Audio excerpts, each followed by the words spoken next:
Everybody, welcome to the Here for the Truth podcast. Happy New Year. Welcome to 2025. I'm Joel Rafidi. Got your ass with me, and we're kicking this one off with a bang for sure. We got Om Rupani in the house, diving deep into man-woman relating, BDSM, dominant, submissive archetypes within relationships, and basically, I guess, how these tools and these teachings can help and support long-term healthy relationships and family legacy. So I think there's a lot of value in this for everyone for sure. Hope you're all doing well. Hope you had a beautiful New Year and Christmas. To be perfectly honest with you, we're recording this quite early. It's December 3rd. I'm currently awaiting the birth of our third child, which my wife Alyssa and I are very, very excited about. So we're recording a few episodes in advance, but I'm sure the next time you hear me, I'll be giving you some positive news. So yeah, much love, everyone. Thank you so much to our premium membership community, Friends of the Truth. These conversations are powered by you. If you love what we do and you want to support us on a deeper level, and support yourself, you can head to friendsofthetruth.co, and there's incredible value there available to you. And also you get to support what we do too. So without any further ado, Om Rupani. You are now listening to the Here for the Truth podcast, hosted by Joel Rafidi and Eros. Om Rupani is a distinguished teacher, speaker, and author, specializing in intimacy, power dynamics, and conscious relationships. With over 2 decades of experience, he has guided countless individuals and couples in exploring the intersections of desire, clarity, and personal growth. Om teaches workshops in the BDSM, man-woman relating, and Tantra, offering profound insights into the dynamics of power, vulnerability, and connection. His book, Prerequisites to Ecstasy, a no-nonsense guide to what it really takes to create the love and sex we say we want, serves as a practical guide to building fulfilling and authentic relationships. Through his teachings, writings, and coaching, Om challenges societal norms and invites us to embrace truth, vulnerability, and our innate capacity for love. Om, thank you so much for being here with us today. Thank you for having me. Absolute pleasure. One way we always like to kick off these conversations with first-time guests is we'd like to dive a little bit deeper into your personal hero's journey. Like, what were some of the major catalyzing moments in your life, the rites of passage that kind of led you into this line of work and kind of brought this forth, I guess, as your current, role and what you teach and coach and write about? This particular field about relationships, about sensuality, BDSM, it completely started as a personal inquiry. I've been with the same woman right now 35 years. We met sophomore year in college. I'm 54 now. So we reached a part in our dynamic where many couples, long-term couples, reach that. We love each other. Our relationship is great. And sensuality could be a bit better. And even though, I'm 54 now, this was a while ago, we were still in our early 30s. We're still young people, but it's like the desire and the spark doesn't seem to be there. So just out of that, studying, taking classes in Tantra, stumbling on BDSM, stumbling on one taste and their stroking and oming practice. So it was completely started as a personal inquiry. Here's what do people out there know that I can bring home to my woman and make our life better, pretty much. So there wasn't any big ambition that I'm going to be teaching this or offering this to others. It was completely started as a student. Yeah. Why do you think things got stagnant? And why do you think things usually get stagnant for a lot of people? They're with someone for 5-10 years, and yeah, I think the reason, I don't know the guaranteed reasons for that. I don't have any certainty that this is correct, but I think Eros is challenged in long-term relationships. I think long-term relationships are about partnership. They're about domesticity. I think the long-term partnership is designed in our psyche, in our system, as a very stable structure for raising children. And it's very crucial that that man-woman bond be there, that the man and woman be invested in each other, that they have a bond that's strong enough that they can see through challenges, major life challenges. That's a real partnership that's needed to create families, to create legacy, to basically not live as animals as human beings, to actually have families and parents and grandparents and those family pictures where there are 50 people in the picture, and not just spray and pray attitude where men are just randomly impregnating women and hoping some kid survives. They're both mating strategies. But I think the human brilliance is in we want to create legacies through our families, and in the man-woman relating is a crucial part of that. And I think that is deeply needed. I think it is a part that has deteriorated in today's culture. Also, that part, it doesn't have as one of its big centerpieces an amazingly vibrant erotic life. Mm-hmm. I don't think husbands and wives are supposed to be insanely hot for each other for 30 years. I think they're supposed to be hot for each other, create babies, and then have the bond to see this lineage through into old age, which is an amazing accomplishment, which I think is a challenge 10 times bigger than creating a fun erotic life. I think that's actually a very more tangible thing. But the laws, the rules of Eros are, I think, oftentimes set against the rules of long partnership, which is Eros thrives on novelty. Mm-hmm. Eros thrives on a little friction and transgression. Whereas domesticity, you really need to trust the person and know this is who they are, can count on them. You count on their sameness. You count on their constancy in partnership. You count on their consistency, right? If you're with a woman and she's not constant and consistent, do not marry her. You'll suffer. But the lack of constancy, consistency, and small doses can be fun in the erotic realm. Like, I don't know what this crazy bitch is going to be up to next week. That can be hot in the bedroom. Yeah. Right. And I think the way to hack into this, and I think the BDSM paradigm is one of the best hacks into Eros, is within the structure of a scene, within the erotic realm, we bring in that wildness, that vibrancy. I'm going to blindfold you. You don't know what's going to happen. I'm going to role play. I'm not your husband. I'm one of your husband's colleagues. You don't even know me. You just seen me at a party. All of a sudden, we're up and running in role play. It can be extremely hot, how malleable the Eros is, but it thrives on newness, instability, and naughtiness, right? Betrayal fantasies. A lot of women have a cheating kink. This is not a piece of information men want to hear. But I get to hear all of women's fantasies, and you would be surprised how many women specifically have a cheating kink, right? And I think it is anchored in certain real primal desires. We can go down the rabbit hole of even some of these desires may actually be anchored in evolutionary theory, which is, it is advantageous sometimes for a woman to go and snatch some high quality sperm and bring it home.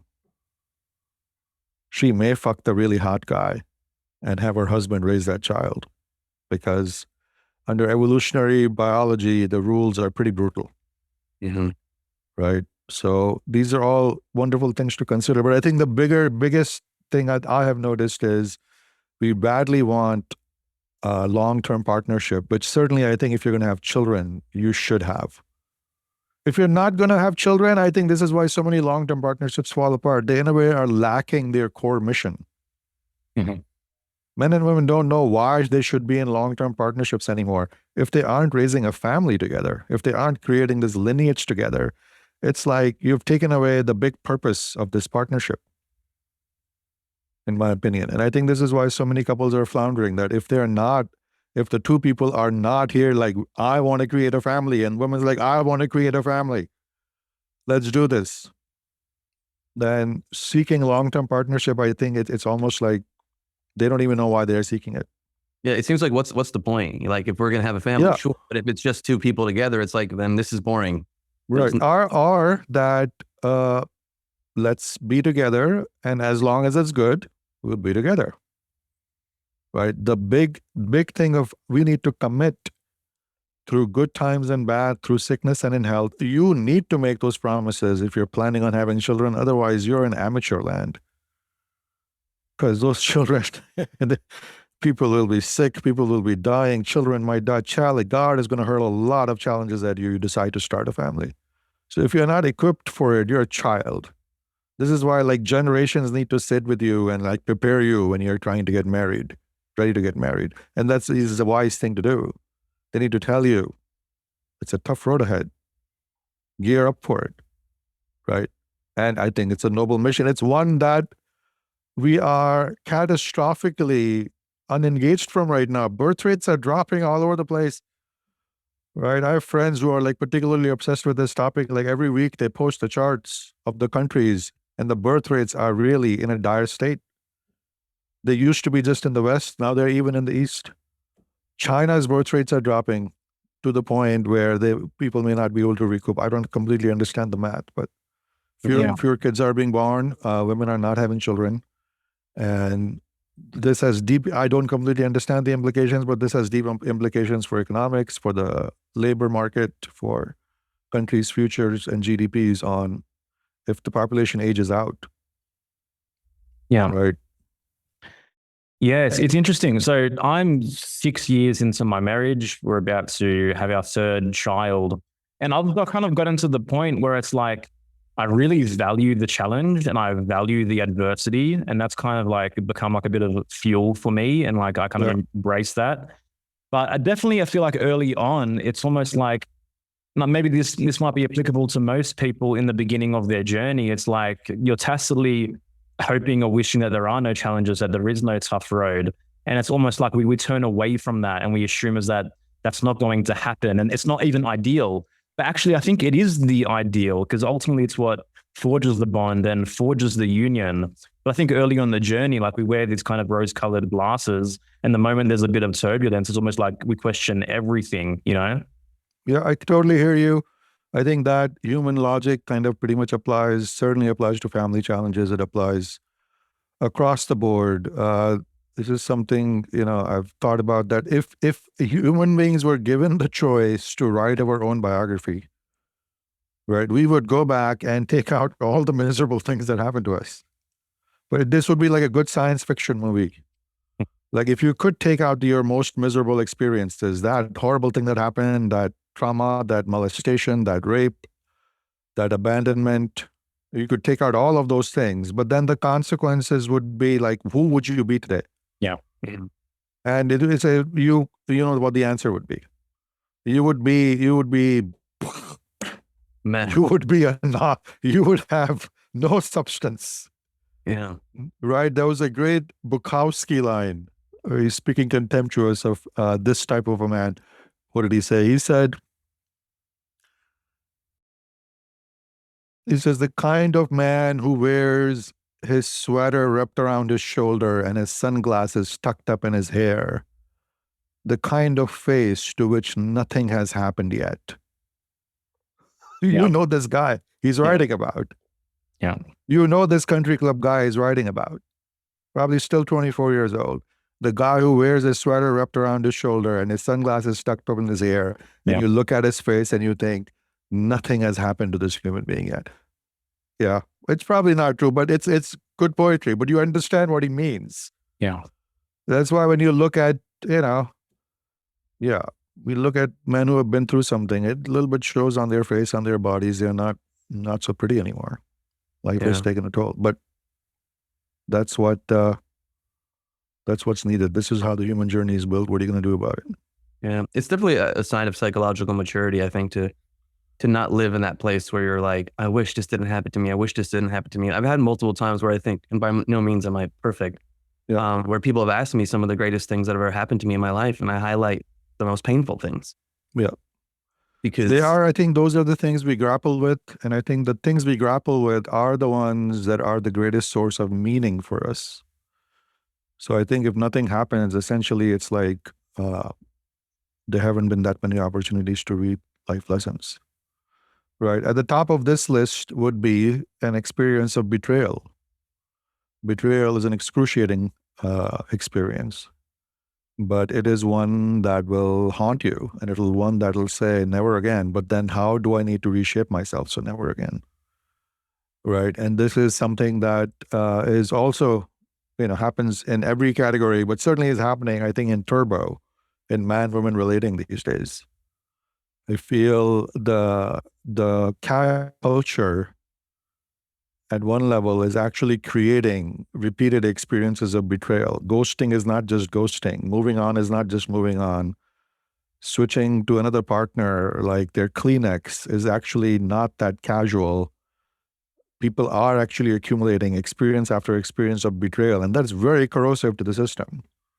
I don't know whether we have any awareness or accountability about this particular phenomenon, but when I talk to men, even women, the bitterness that accumulates over time, I think actually is a resultant of repeated experiences of betrayal, which is the dark side of the casualness of the infinite choices we have these days in our mating strategies or just mating opportunities. Yeah. Do you think the increase in the divorce rate and even, child reproduction is going down, the modern world, like what elements of the modern world do you think have the biggest impact on that? I would put a good percentage of the burden on women. I would put a good percentage of the burden on women, not all of it, but a lot of it, I think, has to do with the chronic dissatisfaction of the modern woman. I think the modern woman is diseased with dissatisfaction. I think the feminist ideology has made it an idol that a woman's standard should be so high that she's never going to be happy. Right? I see this poison in women's system all over the place. They don't know how to be happy anymore. And men thrive when they can make their women happy. So I see the modern woman as a losing proposition for modern men. Men want to win. Men so badly need to win. And they're not winning with their women. If men are winning with their women, we will take bullets for them. We will bring them the moon if we know there's a win in it. If we know at the other end of it there is heroism, we will sacrifice ourselves, right? Go back, read The Tale of Two Cities, the last chapter. The man is sacrificing himself for an unrequited love. And walking on the gallows, he says, this is a far, far better thing I do than I've ever done. This is a more nobler thing I do than I've ever done, because he feels he has never touched the heroic in his life. And all his life, he has been longing to touch the heroic. And in the end of his life, he gets an opportunity where he gets to sacrifice himself for the woman he loves. And he says, I'll take it. I'll take this shot at heroism. I'll go to the gallows for this woman, right? You can see the logic that's built into it in the extreme case, because stories always want to deal with life and death issues to magnify it. But I think in small measures, men want to make their women happy. And if women have taken a sworn oath not to be happy, or that feeling satisfied by what the man is giving you renders you weak or whatever else, you've kind of poisoned the well. You've kind of poisoned the man-woman equation, right? And men don't leave their women because their women are getting fat and old. Men leave their women because they're tired of losing with them. That's why they leave their women. So what do you think are the steps, or what's required of, I guess, the modern woman to begin to cleanse from these ideologies which have, in many cases resulted in this turmoil within relationships?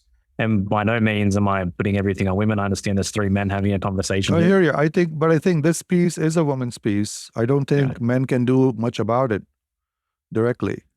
I think the answer when I coach women, they're always, this whole journey ends up in two parts. One has to be self-reflection, because the belief systems are so deeply ingrained in the feminist ideology and the modern woman that it's the water they swim in. They don't really see it anymore.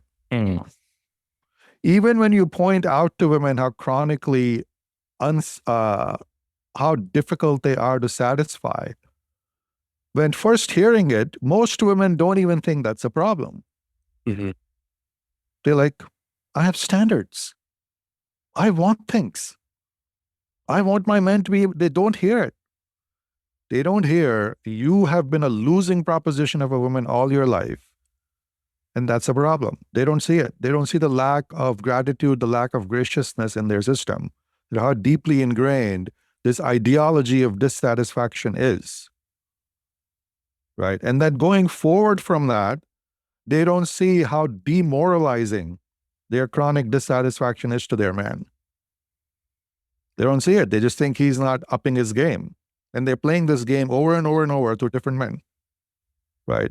And the third level would be women today are in such shadow about what men bring into their lives that they don't really appreciate what they're getting. And if you don't appreciate what a man is bringing, essentially he's losing with you, because we need credit for what we are bringing. That's the one way we win. Right? We don't even need candy and accolade and sex, but we need to be seen for what we're delivering. We need to be appreciated, even if it's just in words. Right? And that's not there. It's part of the chronic dissatisfaction is women think that if they appreciate a man, if they wholeheartedly tell him how much he's contributing to them, that somehow they're losing power. Or I think women, one of the poisons in the modern women's system is they really feel men are so corrupt and corruptible that any praise I give him, any reward I give him will just go through his head. He will become more unbearable, more of an asshole, more of a psychopath if he knows he's actually gotten to my heart. I actually do appreciate him. This withdrawal, withholding of approval, I think is really another poison that's in the system. Women really hesitate telling their men, you're amazing. Thank you for doing that. Is this like a clinging to power? I really don't think it's even about power. I don't even think women are trying to have power over men as such. It might be that they feel by acting in a softer, gracious, feminine way, they somehow become weaker. They don't think being submissive, being gracious, truly letting your men win is a win for them. They think this is going to lead to my man having, I don't know, some kind of a tyrannical control. I don't know what the fears are, but the fears I think are pretty irrational, because all that we men want to do when we win with women is to want to win more. Yeah. Right? When we see a win, we just want to repeat like a good dog. Yeah. We are very straightforward. We want to win more. We are very easily trainable. We know what our reward is. Our reward is very consistent. We want approval. We want acknowledgement for what we are bringing, for what we are contributing. And as long as we get that, we feel we are on track. We will keep repeating the behavior. Our behavior doesn't change. Yeah. I would have to agree with that. I mean, I'm in a 10-year relationship, about 5 years married. I don't have any children yet. But, with my wife, I think as she's been more appreciative, it makes me want to do more. It makes me want to stay in You want to be your hero. It want to be committed more. You do. You want to be your hero. I think when women submit to men, and it's wonderful when the women I coach finally see this, when women submit to men, you know what I think it triggers in the man? And let's not include the truly narcissistic and psychopathic bunch, because they are the exception to every conversation. Those people are not good people. Those people are not, they don't want to create reciprocal relationship. We're talking about the majority of the sane population that are not sociopaths. When a woman submits to a man, in the average man, I believe she evokes his protection and provision instinct,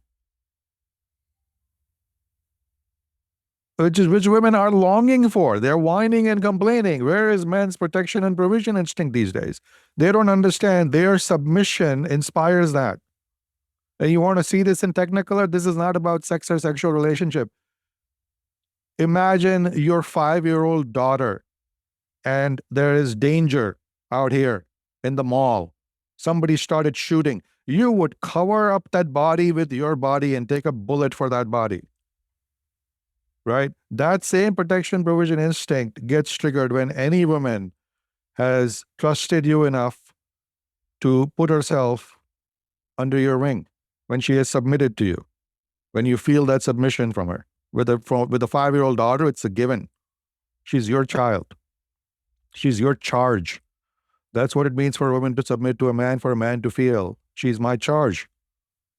It evokes our protection and provision instinct, which is the healthy first chakra circuit to have between men and women. Except women today are thinking, if I submit to a man, it's a betrayal of the sisterhood. And then why don't men care? Why don't men even want to pick up the check or open the door? They're not inspired. You're not theirs. You're not theirs. That's the language you need to use. He doesn't feel he owns you. The 5-year-old daughter, he owns. He owns, that's ownership. If you don't own somebody, you don't take a bullet for them. Right? Soldiers in combat, if the morale is right, they own each other. That's ownership. Yeah. It's the same ownership. It's got nothing to do with necessarily a romantic relationship. These are the rules of relationships, all relationships. Parent and child, good dynamic. Parents own their children. Do you think, and I'm not saying this is for right or wrong, but do you think the word submit or submissive yields a resistance when it does, when we broach it in this way? Listen, it does. And I'm a really practical person. I'm like, I've had this conversation and thought many times. I teach BDSM. I've had this conversation with my co-teachers. They're like, do we want to use the word BDSM? Do we want to use submission? It is so chargy and creates so much inflammation in the woman. Do we want to use the word dominance, a dominant man? I'm truly not attached to the words. Truly, I'm not. I'm like, words are a means to an end, and I want to be an effective communicator. So if I feel using this word is better than this word, I'll use this word. Words are a means to an end. I'm not attached. And there is the other aspect of, if you water it down, if you substitute with other words, are you starting to lose meaning and actually confuse your message? Right. And the conclusion I have arrived at more often than not is, yes, the word dominance and submission bother people, but in a way, they're bothering them in the right way. Yeah. It's the fact that you have such a charge with this word shows me something. It should show you something about yourself. Yeah. Here's an interesting fact. Check in your dictionary. The word submissive is not there as a noun. The word dominant is. But if we type, whenever I type submissives, it gives me a red line, because submissive is not a noun in the dictionary. We don't even have this category of a submissive person. Isn't that interesting? What are you saying that means? It's right there in the language. What are you saying that means? That we don't have a category that this person is a submissive. Yeah. Yeah. We can't say that in the English language right now. Wow. Yeah, it's just an adjective. It's just an adjective. It's not a noun. Right. Dominant, I think dominant is still, you can use it as a noun. I don't know. But I know whenever I type submissives, plural, it gives me a red line because it's not a noun. Yeah. It can't give me the plural of a noun. And I have to write submissive and submissives quite often in my writing. I teach BDSM. Yeah. Every time I'm reminded, it's not a noun in the English language. Yeah. Okay.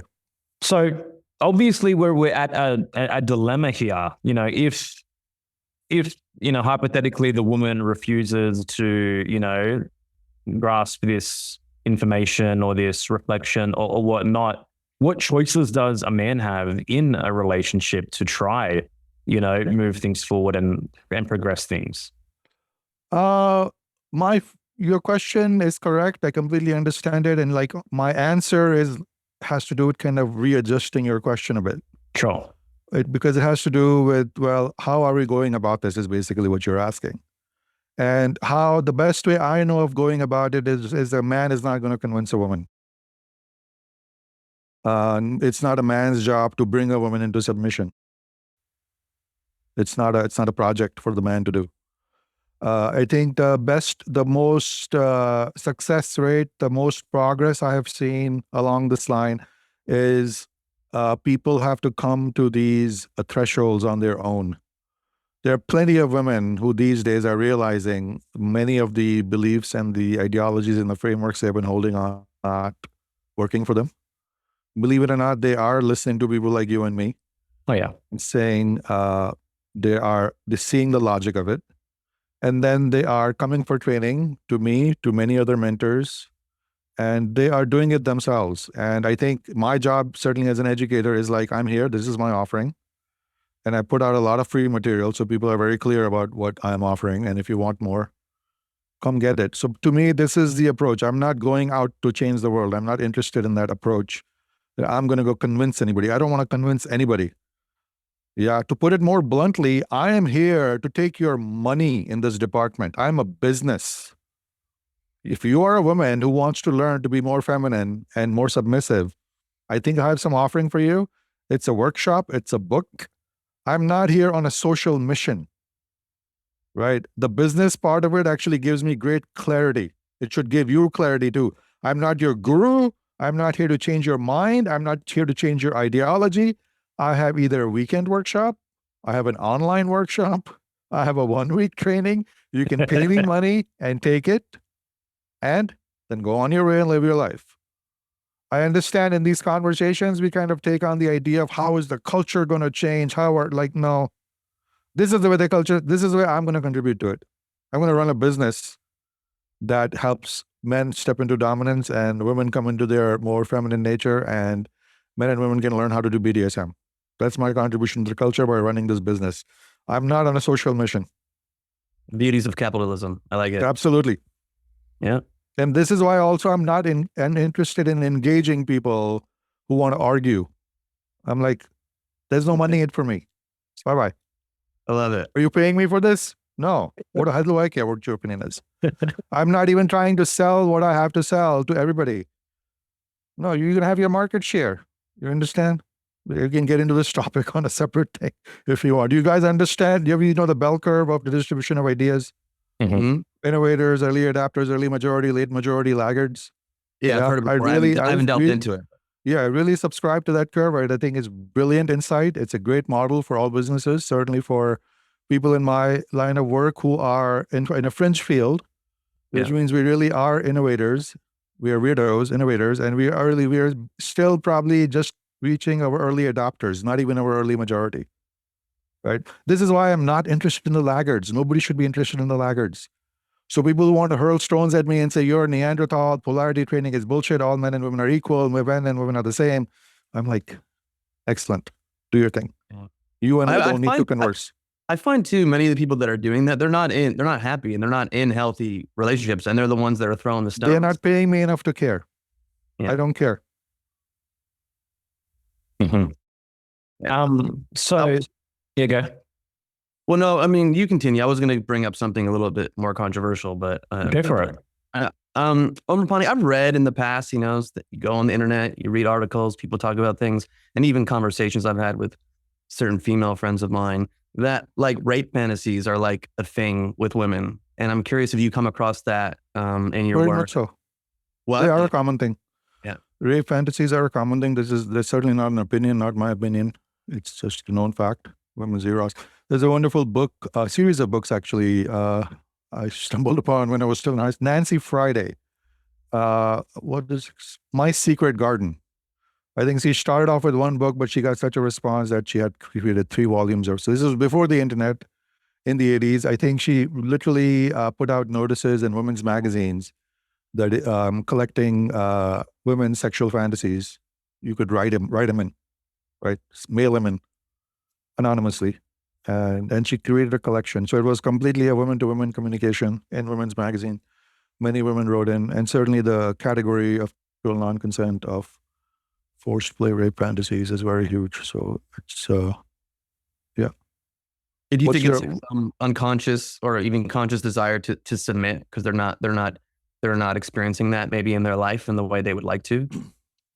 I think the number of reasons, the number of energies, the number of erotic elements that go into the whole category of consensual non-consent is probably in the dozens.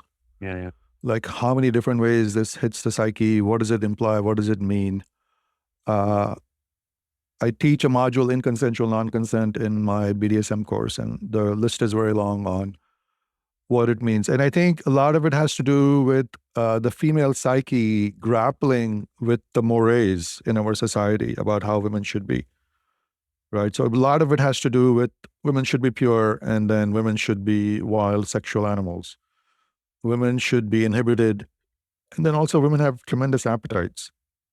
So how does the psyche create a solution to this? Well, if I can get all my desires met in a way that I didn't ask for them, wonderful. If I can get my desires met and still have deniability, or hold on to my purity, or say I didn't ask for it, or those elements are like, they're one of many elements. Yeah. And then also we may say women have rape fantasies, but the man in their fantasy is a very specific man. He usually is the top of the hierarchy. Generally, he's not a bum on the street, although there's room for that fantasy too, of revulsion. Right. But usually he's the alpha guy. He is Christian Grey. He's a billionaire, he's dominant, he flies around in helicopters, and he is the one who takes her, ravages her. But he's very qualified. And he's a good lover. Right? She feels immense pleasure and satisfaction when he ravages her. So those are all like the big check marks in the fantasy. This is why it's a fantasy. It doesn't mean you want reality, because reality is going to have a very hard time matching Christian Grey with his perfect body and his billions, who's an amazing lover and can make her orgasm multiple times each day. Right? So many things go into it. Yeah. And also the fact that the man is strong, which is what the female psyche wants. He takes what he wants. He's powerful, he's strong. So those are like only a handful of elements that probably go into that whole scenario. There are many more. So BDSM within long-term relationships, are we really pointing to the dynamic and the polarity, or are you talking about just the foreplay and the role-playing and the stuff like that? Like, what does BDSM practically look like within long-term relationships? It can look like any of those things that you mentioned. Again, I don't have a prescription for people on this is the way your relationship should look like. So a range of it could be, and I think this is this works pretty well for most people most of the time, is I encourage people to create scene time. No different than, let's say, two people who primarily have a dom-sub dynamic. They meet for scenes. They know this is going to be an erotic interlude. They know that we have a time set up, even if it's 1 hour or 2 hours, it shouldn't really be longer than that for most people, where you will come in your submissive archetype, I will be in my dom archetype. And they engage in the way that doms and subs do, a little bit in ritual space and scene space. They come into the archetype, they stay in the archetype, they have a certain etiquette and protocol. The dom is in charge of the scene. There is good communication, hopefully pre-communication, where they have expressed their desires and boundaries. And then the dom leads the submissive in a scene. Right? I think if married couples can find time for that scene play and transition, that can be quite lovely. I do the same in my life. Set time aside to go into certain sensuality spaces. I think they can be quite lovely. That way it allows you to kind of switch archetypes, which is important, and which is one of the biggest challenges in long-term relationships. Switching archetypes is very challenging for everybody, right? So if you can set up a ritual space, a scene space where you know we're going to be switching archetypes from husband and wife to dom and sub, that creates that doorway into Eros and play. And that's one great sustainable way of couples, any long-term couples, to create a lot of vibrancy, have a lot of fun, and have this little bit alternate world. Like we're leaving the other world behind for 2 hours. We need that in our life. I think we need that. People in BDSM will often, they will start referring to everything as a scene. This is a brunch scene. This is a skydiving scene. I'm having a Saturday in bed scene. But I think I find that useful to say, this is what we're doing. And this is a little different than what I was doing before and what I'm going to be doing in 2 hours. I'm going to take my time to go deeper into this.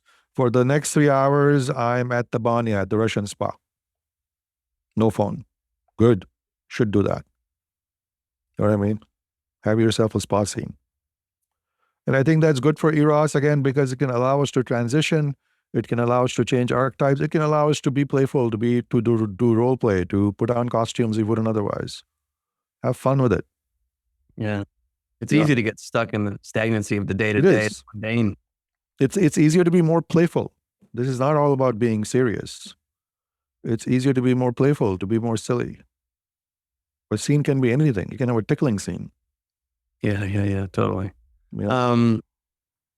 I think this is where the trust and feeling safe in a partnership needs to be in order to even share some of this stuff or some of these fantasies. I think many individuals are afraid to even share these deeper aspects within their psyche for fear of shame, for fear of being judged, and for fear of being left.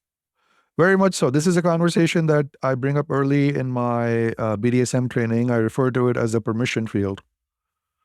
right? How big is the permission field you're bringing into which your partner is stepping into? And we are very sensitive to this.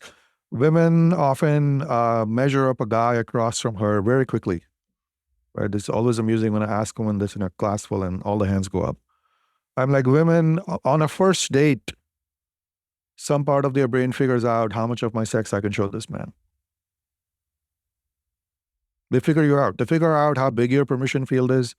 They figure out just how much of their darkness, how much of their eros will you be able to handle before you start judging them or start running for the hills.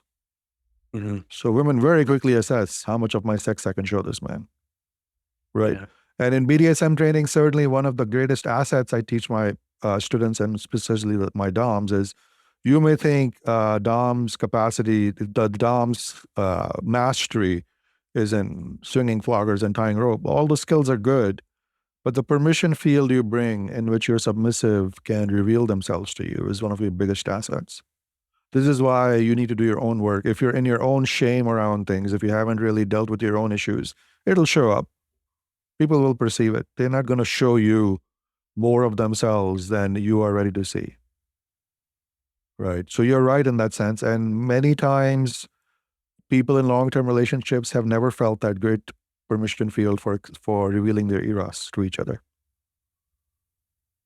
And this can be a point of problem. Sometimes when couples come to class, couples are always harder to teach in these classes. A man will see his woman surrendering to some guy he just met. And he'll be like, I've never seen you surrender this fast to me. What the hell? And the woman doesn't quite know how to articulate it either. But part of the reason would be the woman never felt, the word women will use is safe. It's not an accurate word. Mm-hmm. Everything gets lumped into safe. It's being muddied these days. What the hell does safe mean anyway? Safe, I think when you tease it apart, means it can mean the permission field, that I didn't really quote unquote feel safe to reveal these part of myself to you. Whereas somehow this other person's energy, and probably also because we're not connected, I feel I can bring this out. Right. And oftentimes the safe also refers to, I don't feel contained enough by your energy to really be vulnerable. Or I don't see that you are self-contained enough that you could handle that much heat from my system. It'll blow you out. And they're right. They're right. Women are very perceptive and right about measuring up men's systems. In that area, I don't think they're underhanded or doing anything negative. The women are very social creatures. They're trying to manage and trying to make sure the house doesn't burn down. Right. So if they feel revealing this part of my eros to this man, he's just going to blow out anyways. He's like, why would I do it? Or that he's going to start judging me for these desires. Why would you do it? You wouldn't do it either. Right. Mm-hmm. You would play it like the rejection and the feeling of shame that can come from that, it's can be pretty heavy. And there's no payoff. Yeah. There's no percentage in it. After you reveal it, then what? You just put yourself out there.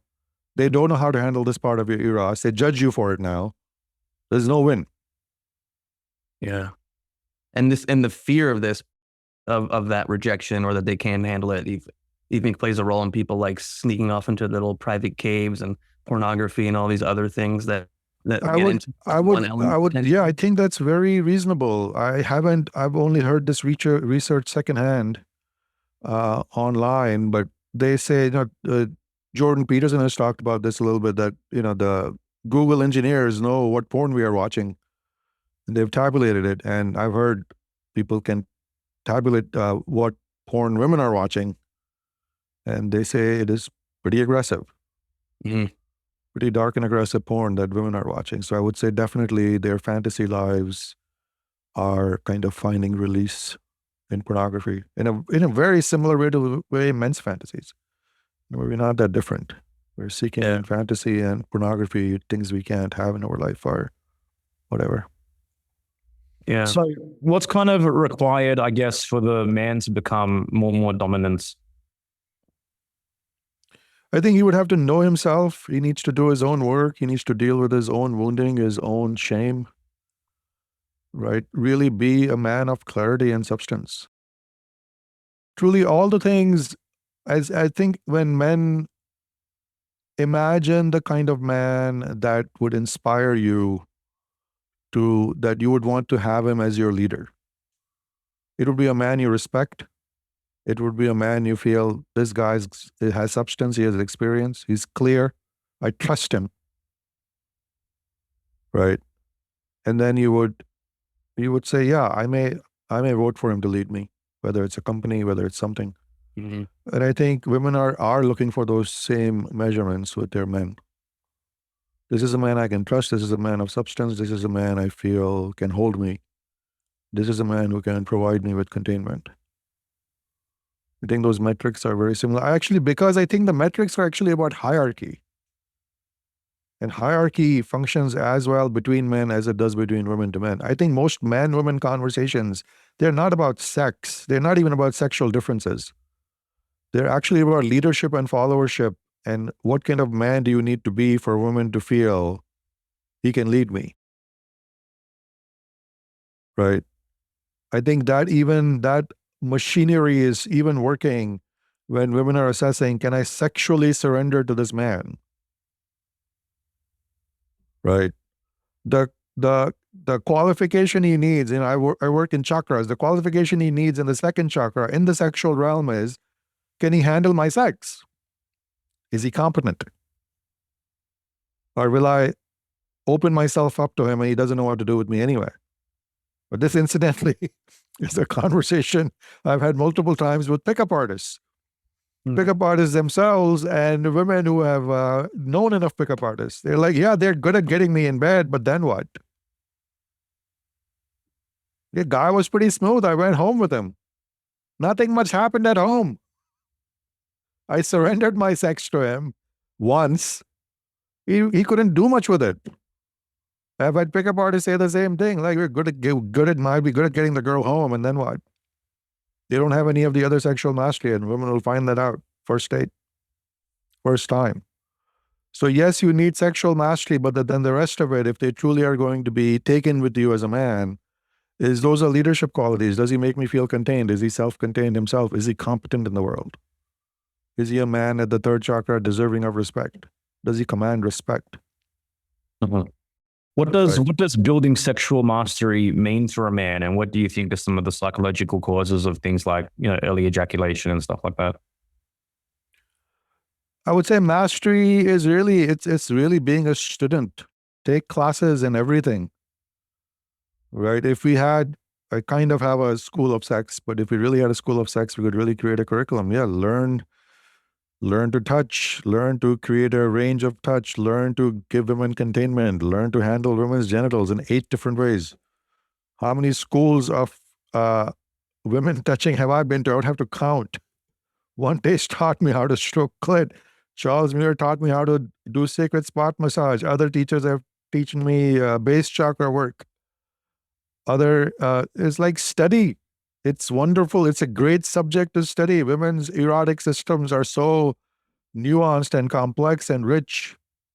This is a good place to be a student. Be a nerd, be a geek, take classes in BDSM, learn how to do some rope bondage, learn how to do some sensation play safely, bring it home, build your skills, learn how to handle somebody's body so that you can delight them.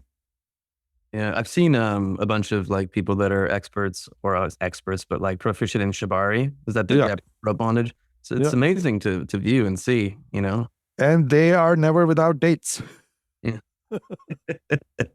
Right? Women love being tied up. Women love experiencing bondage. So hold the clean space or clean permission field for it, and you will have a very, very filled dance card. Right? And have a good reputation, do it right, be clean, and women will go tell their girlfriends and send them to you. Well, I mean, it's the same as anything, right? If it's a value of yours, then you're going to become proficient at it ultimately. And, if it's a value of a man to continually, satisfy his woman, then, but I think it has to be a value, but you have to back it up. You have to put in the work. Mm-hmm. And that actually, there is a gap in between, because if you stop a random man on the street and say, would you like to be better at sex? Every man's going to say yes. And if you ask him, when was the last time you took a class to become better at sex? What was the last thing you did to acquire more sexual mastery? Most women would probably have nothing. So there's a gap in there. There's a shadow piece in there. I think there's a big ego piece where men are terrified to actually think about that they actually may not be that good in bed right now, that they may never have been that good in bed. That is a big hit to the male ego.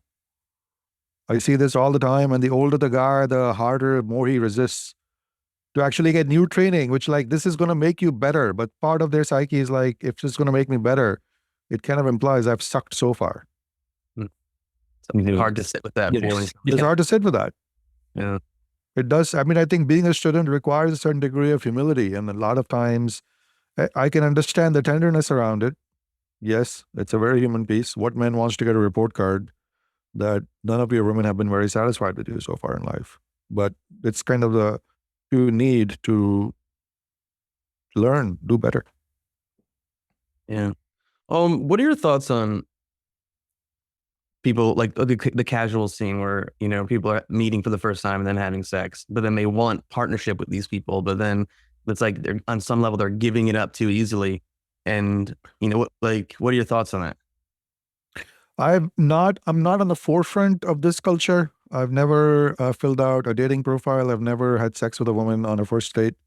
It's not kind of where I roll. I'm interested in slowness, and I'm also more interested in creating other modalities of connection before penetrative sex comes in.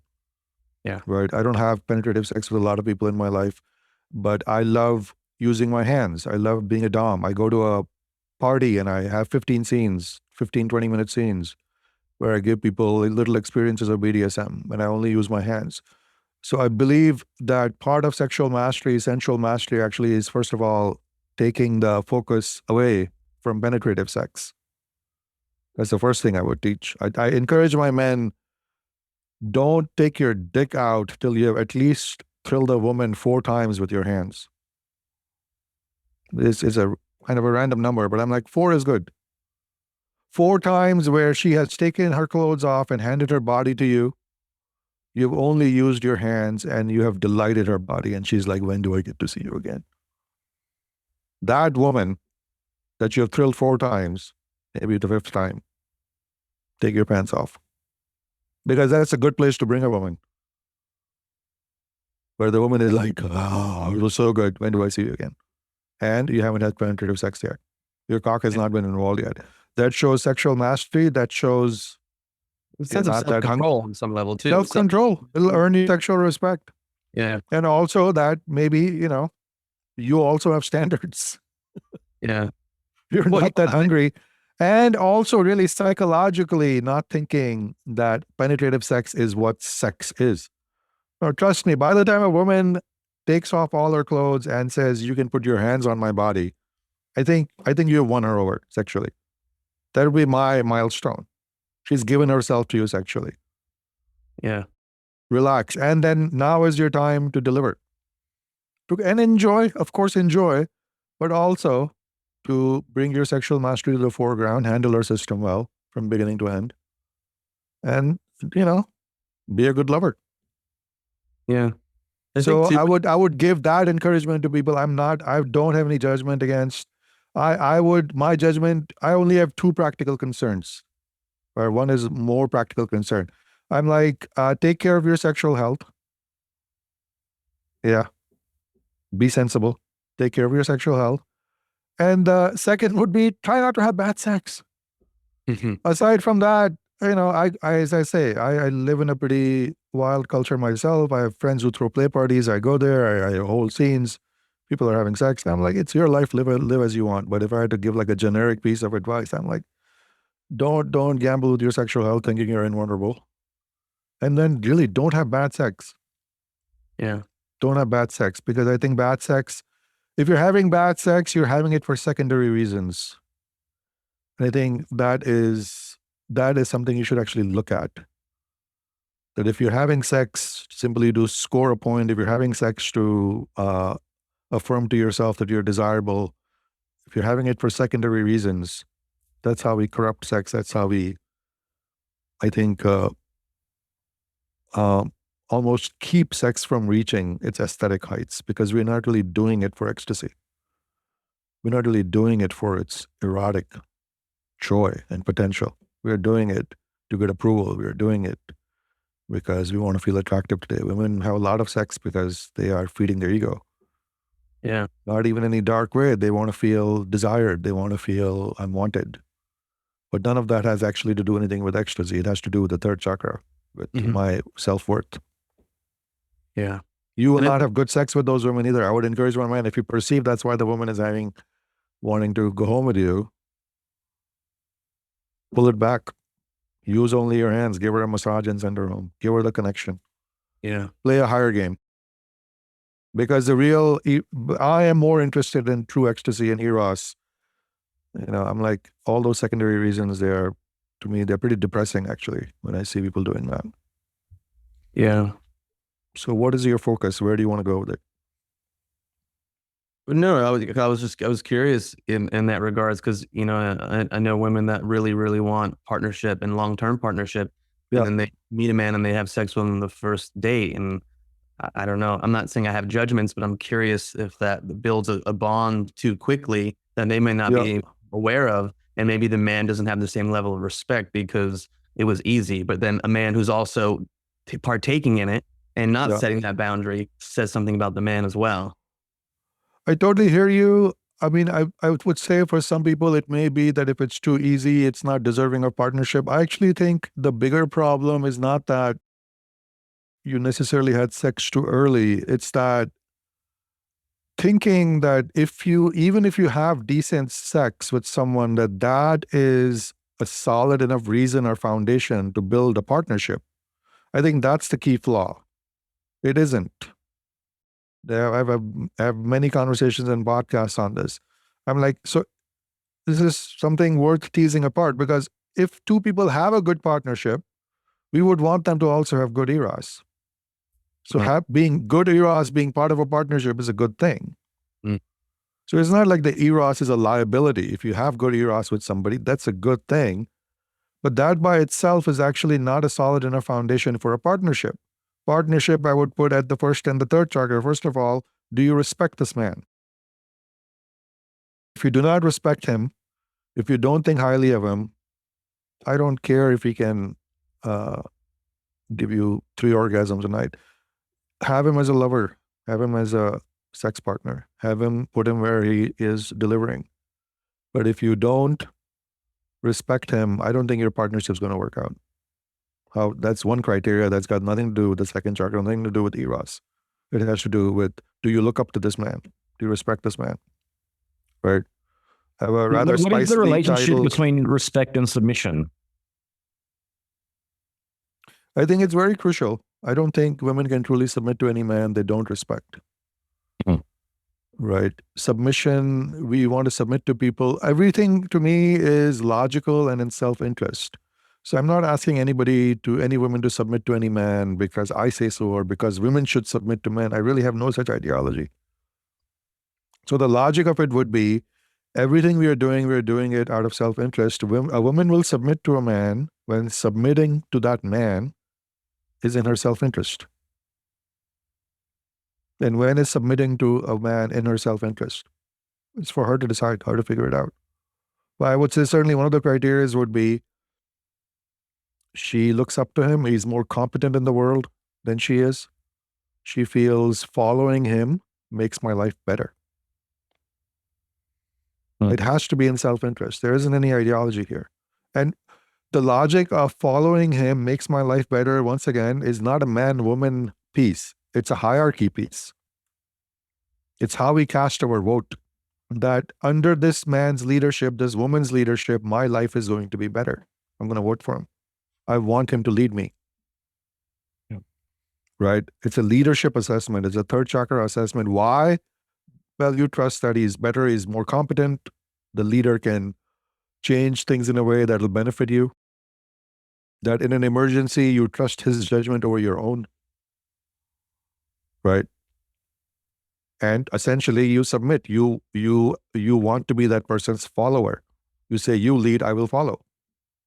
I will obey your orders. I will take your lead. This is a piece of hierarchy. This has nothing specific to do with man, woman. In any relationship, this would come up. Do you trust your partner? In gay relationships, it would come up. Yeah. How do you see, because we hear about it so often for years, like mommy and daddy issues, playing out in partnership with people that come to you and that you I work. think mommy and daddy issues, our parents are a crucial part of our life. They play out in all of our lives in every aspect. They certainly play out in our relationships. They play out in money issues. Been having this conversation recently. People's money issues, our money beliefs very much come from their family's environment, their family's attitude towards money, whether they believe money was good or bad, whether they were good at earning money, whether they were good at saving money, right? So our parents, our family life obviously is tremendously important. And so absolutely it weaves into every part of our life, including our relationships. I mean, we can go into more depth. It's obviously a very rich, complex terrain. But in my men's course, certainly there's a whole section on, how incompletions with our mother are the patterns we established as young boys with our mother tend to get carried over in our adult partnerships. What does the healthy dynamic look like between a mother and a young son, which would lead to, a psychologically healthy male, sexually healthy male in the future? It would be a mother who is proactively eager to let her son individuate, to let her son grow up and leave, to let her son grow up and be independent, to let her son reach the stage where he doesn't want her leadership anymore. Mm-hmm. When the reason teenage boys are such silky assholes is because they're supposed to be. They're breaking apart. They're saying no to the mother's aprons, right? They become kind of dicks because they're in a constant no.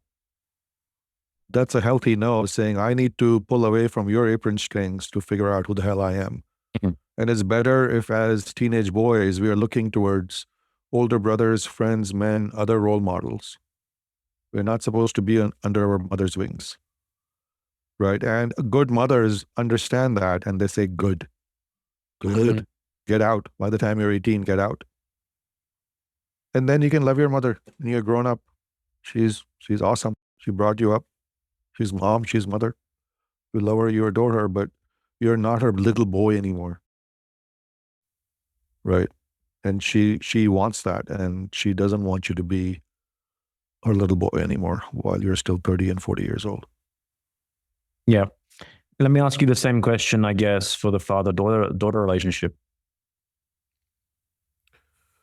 I think father-daughter relationships, there isn't that radical an individuation or separation. I think fathers also similarly need to loosen the threads and let the daughter go, and hopefully let her create her own life. And if the family is good and functional, your parents, your parental home, your parents while they're still alive, they can be like a home you can return to, like a resource, because there is solidity there. And if things get difficult, these people have your back. But the point is not to need them. The point is to go forward and create your own life. I think that applies in what individuation is supposed to look like. Create your own life, and then you are increasing the family power and strength each generation. Yeah.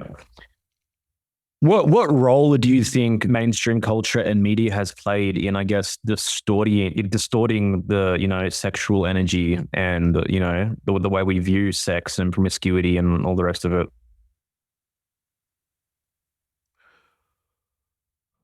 I think the biggest thing I see is depicting that women can essentially have sex like men, and it's great. One big example of this was Sex and the City. Mm-hmm. It's very interesting conversations have come up since the show. I've stumbled upon a couple of them. One of them was, Sarah Jessica Parker's character, the woman herself has been in a monogamous marriage with Matthew Broderick for like 35 years. raising family. So she's like, this is not who I was, right? Many of the other characters are like, this lifestyle you're describing is creates nothing but misery for women. This out every night, out 3 nights a week, many lovers. So this is a fantasy. Somebody else, I heard that can't confirm it because I haven't just heard it on a podcast or something. That the lifestyle they showed of these 4 women was actually based on the lifestyle of young gay men. This is what 4 young gay men in New York City, their lifestyle would look like, which is a lot of hookups, a lot of encounters, and playful and casual. And what does it matter? Mm-hmm. It would be interesting because those are, I think they are different psyches. So if women believe this is how the modern woman is doing it and this is how I should be doing it, they may have bought the wrong product, the wrong ideology. Yeah. And you think that was purposeful? Do you get into that at all? I don't know. I really don't know. I don't want to. I know the news is bad. I know some people really believe feminism was a CIA conspiracy or Soviet conspiracy, and I really don't know. I love watching these programs and listening to these articles, but I'm not a. You're not going to stake your flag in the ground one way or the other. Doesn't really matter. To me, it's like, listen, if feminism has so many potent poisonous pieces that if this was a conspiracy, bravo, they succeeded. Yeah. Because they have done brilliantly. Feminism has been poisonous to man-woman relating in so many ways. And it's been so effective. It's been so effective. It's been so ingenious in hitting women exactly where they're vulnerable and convincing them in ways in exactly where that they're susceptible. Because they've wrapped it very beautifully, right? They have wrapped it in the wrapper of feminine empowerment. They have wrapped it as in a woman who's never satisfied by a man is empowered. A woman who never submits to a man is empowered, is truly empowered, the way your grandmothers were not. You are the new woman. Never ever come into agreement with a man. That's what a powerful woman does. Wow. How And would you, all we men want is to be of use to our women. how would you explain to a woman that by being more submissive to your man, this is actually empowering you? See, again, I would be careful never to make that argument. I'd really, and I mean that genuinely. I'm not making a political statement. Yeah. I'm like, I have seen women who are with men whom they trust, whom they look up to, and a dom-sub dynamic, a leader-followership dynamic works really well for them. If you've tried egalitarian relating and it hasn't worked for you, maybe try not pairing up with a man that you don't respect. Many women are just stuck in that misery. They don't respect the man they're with. They will not be able to submit to him. They will not be able to follow him. You can't follow people you don't respect. But then they're confused on why my relationship isn't working. Going back to your original point, it's because you may have started your relationship because you were having good sex with this guy, but you never respected him. You never looked up to him. You always thought you were smarter than him. You always thought you were the one in the relationship who gets to have the final word and correct the other person's mistake, which means you will never accept this man as your leader. And maybe this is why your system never gets to relax in this relationship, because you are the one leading, and leading is expensive. Leading means you're the one who's in vigilance. Now you're exhausted because you don't trust your man, and you don't trust your man to lead you. You don't think he's competent enough that you should follow him. You have set yourself up for exhaustion in this connection. That's for you to look at. Do you find it's pretty natural that you've seen with the people you work with that a woman that maybe holds, more of these aspects of self or these archetypes, they just naturally attract a man who they don't respect or who is like, I don't want to say more feminine, but just Less dominant. I do. Yeah, less. I very much believe energies want to even out. Yeah. Right. So people find their match, people find their balance.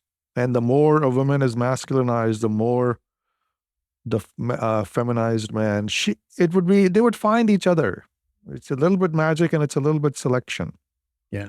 Like who fits with your system? If a woman is that masculinized and afraid of masculine dominance, I mean, if she encounters a man who's embodied in his dominance, she wouldn't go for him. She would judge him. Yeah. She would think he's a bad guy. She would think he's toxic.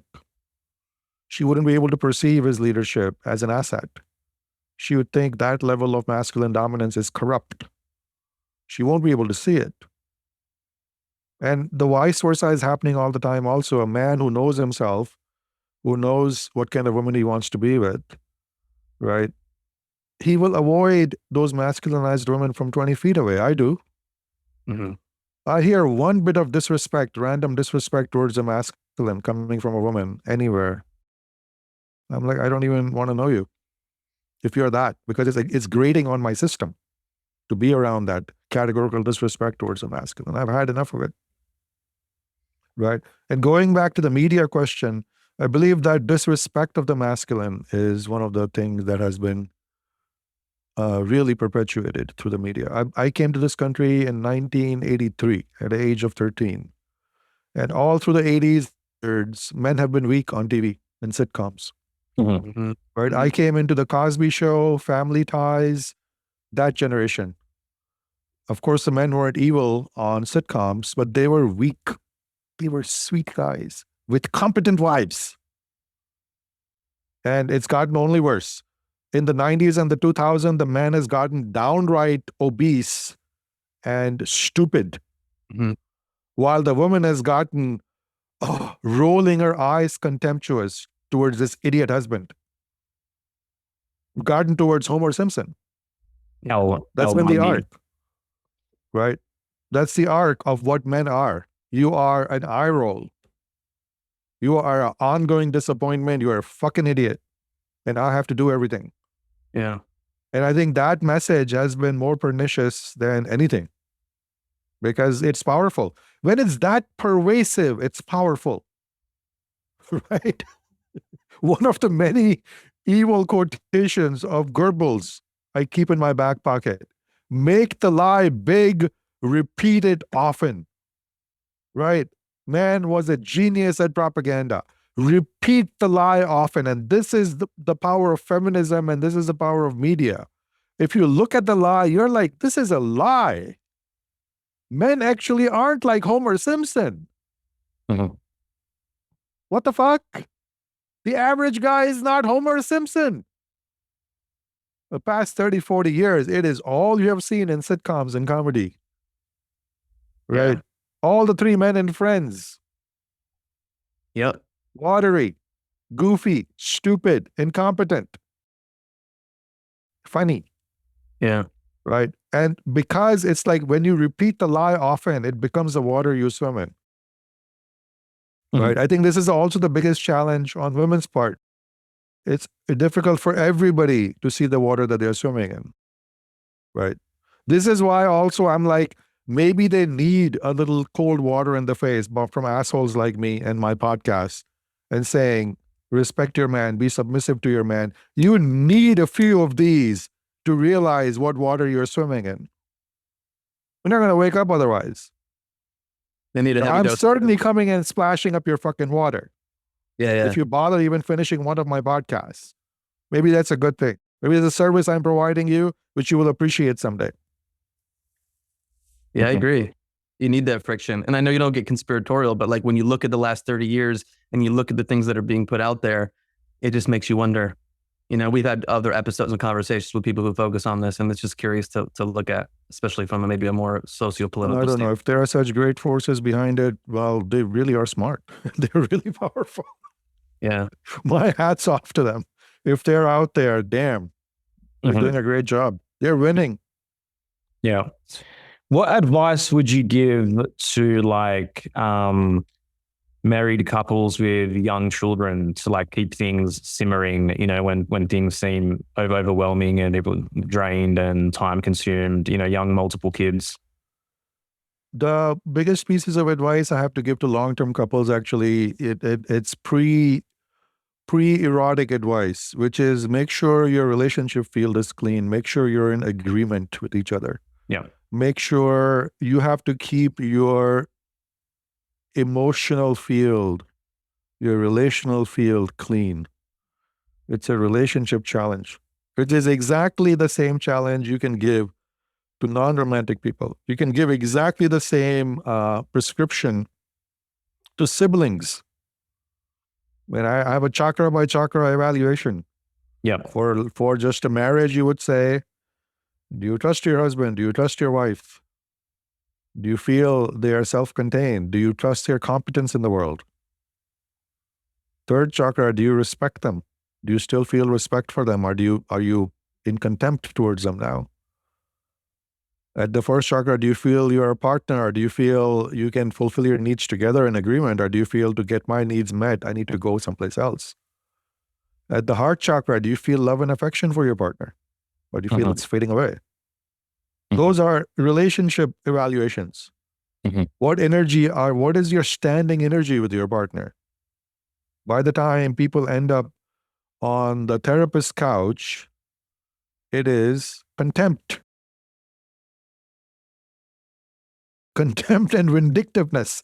By that time, I think you need to bury the corpse. It's very hard to come back from contempt and vindictiveness.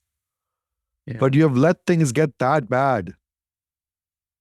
Yeah. You went from affection to vindictiveness, love to vindictiveness. You went from respect to thinking this person is an idiot and my life is being held back because of him. There's no point in trying to give people erotic help at that point, because erotic improvement requires a clean, loving, open, playful field between people. You have to like the person. You have to trust them. You have to want to trust them. You are willing to hand yourself over to them. That's what makes great Eros work. But if the relationship is all botched up and splotchy with all these energies, those people, they do show up to my workshops and they're the hardest people to teach even the most basic skills, because they're bringing in all the negativity and baggage from their life into a simple rope tie. You're not doing it right. That's not how Om showed it. Right? It's amazing to watch. They can't do anything because contempt, stupid, you're doing it wrong again, all the negative energies. The guy is losing with her from minute one. She doesn't even know it because she's frustrated. And the energies just get churned around. Nothing new can be learned. So I'm like, if you really want to be a black belt at relationships, address the relationship energies first. That's where the bigger challenge is. Yeah. Do you have children? I do not. Got you. I want to read to you a quote from James Hollis in his book, The Middle Passage, and get your thoughts on it. He says, Nietzsche once remarked that marriage is a conversation, a long dialogue. If a person is not ready to engage in such a prolonged dialogue, they are not ready for long-term close relationships. Many long-married couples have long since exhausted all topics of conversation because each spouse has stopped developing their individuality. By focusing on individual growth, we each gain an interesting conversation partner. To halt one's own developments, even in the interest of another person, means admitting that your spouse will have to live with someone who feels anger and suffers from depression. Such marital relationships need to be radically reconsidered, or they will simply lose their meaning. Okay. How shall we address that quote? Well, I think the crux of it is like, when we get consumed in relationships and each individual is not growing individually, they're not continuing their own personal individuation journey within the marriage, then things become boring and stagnant and there's nothing more to talk about, And I think often we can lose ourselves in relationships and we forget that we're on our own individual journey as well. So what role do you think that plays, in stagnancy in marriage and relationships? I believe, I agree with the overall message of it, that relationships work, again, whether it's a first encounter, a new relationship, or a long-term relationship, my logic is always the same. All relationships, we enter and exit out of our self-interest. So is this relationship in my self-interest? Does it enrich my life? Does it better my life? Again, I work with the chakra system. Does it bring more stability and groundedness into my life? Does it bring more physical prosperity in my life? Does it bring erotic joy in my life? Do I feel connected and respected in this relationship? And if you go further up, am I crazy about this person? Am I in love with them? Do they delight me? If they don't, if you can't stand their company anymore, it's a problem. Absolutely. Yeah. Now, how that happens, when that happens, how you could prevent that from happening, I don't know if there's one particular solution to that, but if you start to get bored with your partner, if whenever you're sitting and talking to them and they're talking and you're like, I don't even want to listen, that's a problem. That can happen on a second date. Yes. That can happen early in a relationship. Like, sex was good, I don't really enjoy spending time with him or her afterwards. That's a big sign. And it's nothing automatic. Nothing is automatic. Good companionship is extremely important. And good companionship is nothing to be taken for granted. Again, and this is not specifically a man-woman romantic issues. Our male friendships are the same way. You've never had friends you got bored with? Or a friend that a friend brought and you sat on a table at a dinner with them and for 2 hours you're like, oh my God, this person is so fucking boring. Yeah. Yep. It only means not that person is not, you're probably not going to have a great friendship with that person. Whether that person is maybe interesting to somebody else. You're like, you don't feel any, whereas you may meet somebody and you have you're talking for 2 hours and the time has flown by. Hopefully those are your friends. So I would say the companionship piece is extremely important in relationship. Absolutely. And I actually have a section I'm writing on be a great companion. Women can learn to be a great companion too. And this is a very big part of my men's training as well. Men get hit hard by this. But one of the most common complaints I hear from women regarding new connections with men is, he's boring. Mm-hmm. And they're not being evil. I don't think they're not being mean. They're not boring. They're boring the women a little bit. And the women are like, he's nice. He's even handsome. He's got things going for him. Doesn't do anything for me. Doesn't raise my pulse. Yeah. I feel bored around him. It's hard to get over. It's kind of non-negotiable when somebody is boring and unstimulating, where you don't enjoy their company, where you're not looking forward to seeing them again. It makes sense why 50 Shades of Grey made so much money. Say it again? It makes sense why 50 Shades of Grey made so much money. How do you mean in that context? I just mean if, let's say, people have settled or in relationships that are a bit stagnant and not exciting, or they're going on dates with people they're not interested in, and then here comes this, entertainment. These books. Well, yes, I think certainly resorting to fantasy is maybe a solution or a response to that. Yeah. Fantasy is more interesting. Yeah. I think it's really important to maintain your personal sense of self within a relationship, because I think that's what makes companionship interesting as well. You're always grappling with new things as an individual on your personal growth journey, and there's things to talk about in that regard. Yeah. If you're just waiting for the other person to give you your sense of self, then that's crap. No, not at all. I think I would advise people in general stay interested. Yeah. Stay interested, stay interesting, keep doing new things so that you are not bored with yourself. Yes. People are bored with themselves if they were to really look at it from that way. Right? People get stagnant. Yeah. Yeah. And then they're more willing to just kind of accept whatever the mainstream or media just throws at them. Yeah. Thanks for coming on with us. My pleasure. Thanks for having this conversation. I know our audience is going to enjoy it. How can people support you, your work, and give you money for your wisdom and knowledge? I teach workshops. All the workshops are listed on my website, omrupani.org. You can just check things out there. I have a second website, which is a teaching website where I teach my online classes and where I also have a lot of free material. So if you want to explore a lot of free material without paying me money, I've made room for that too, because I want to give you a incline. So I'll hook you in with the free material and then you can pay me for my classes. And that website is omrupani.com.